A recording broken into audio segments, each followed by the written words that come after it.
Hi y'all, welcome back to my channel. I want to show you guys how you can make fabric softener or fabric conditioner. First, you're going to start by getting your conditioning wax. There are so many of its options out there that you can use. I'm using a BTMS 50 and then cetyl alcohol, so a little bit of cetyl alcohol. Then I'm adding right now oil-based color. You can actually work with water-based color. You have to add it at the end of your production, but if you want to make use of oil-based color, you have to add it to your waxes while you are making your dissolving while you're dissolving it on fire. So you have to dissolve the waxes and then get extremely hot water.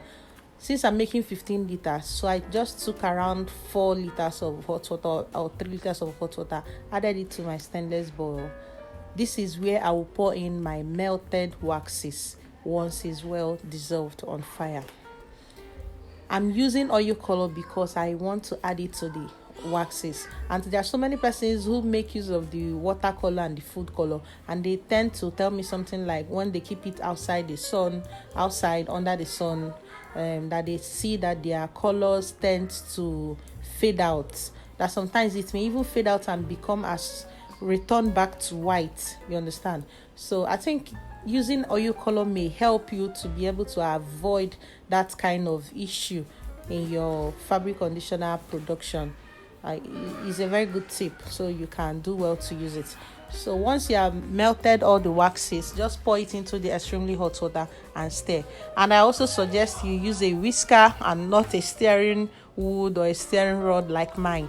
You need to actually, within the first 30 seconds, to whisk in properly, so that you have a good emulsion like the one you are seeing on your screen.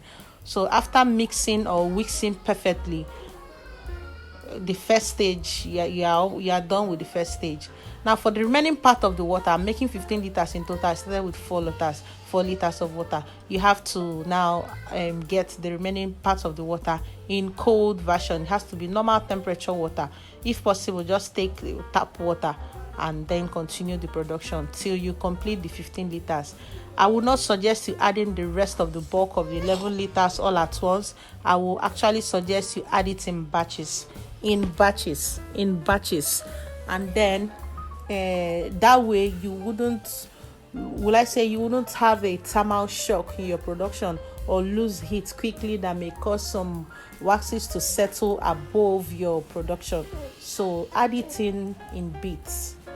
So that's what we are going to be doing now. So thank you. Please like my video, subscribe to my channel. I do love you all. Happy New Year to everyone.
Many times I get messages from my subscribers on my WhatsApp saying that they made fabric conditioner, but the fragrance doesn't last on the clothes after washing it, after using it to wash their clothes. So I keep telling them this sodium benzoate I'm adding, the preservative.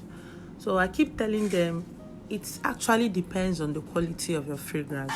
The thing is that buying fragrance is actually very expensive. A keg of fragrance is very, very expensive. What most local chemical sellers do is that they buy it and then they dilute it with maybe ethanol, propylene glycol. They dilute it with other things just to boost the quantity, and thereby actually reducing the concentration of this fragrance. So that's why there is undiluted fragrance in the market and there is diluted. Even the person telling you that is undiluted, you are not even sure of it. But trust me, if you actually have an undiluted fragrance, as in you bought it directly from the 25-liter keg, you are the one that actually opened the seal. If you are making a 15 liters quantity of a fabric conditioner, or be it a freshener, be it a liquid soap, a little can just go a long way. 50 ml can go a long way, 100 ml can go a long way.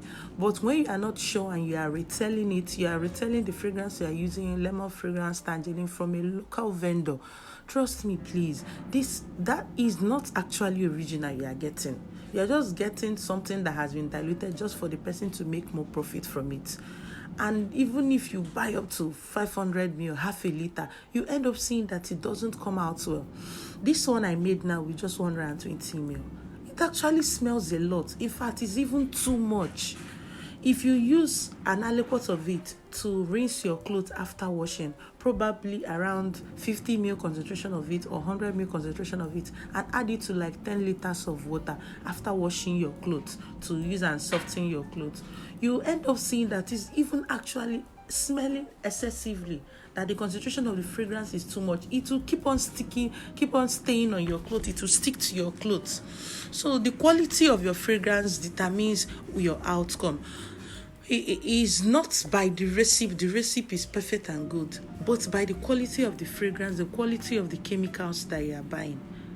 I'm telling you, there are so many people out there that you tell you want to buy BTMS 50 and they may sell something else for you. They may just sell Amy wax for you and tell you it's BTMS 50. They are two different things. There are so many emulsifying waxes out there. I have a class on how to make a fabric softener for those that actually want to go into proper full production of fabric conditioner. If you want to do that, just try and contact me.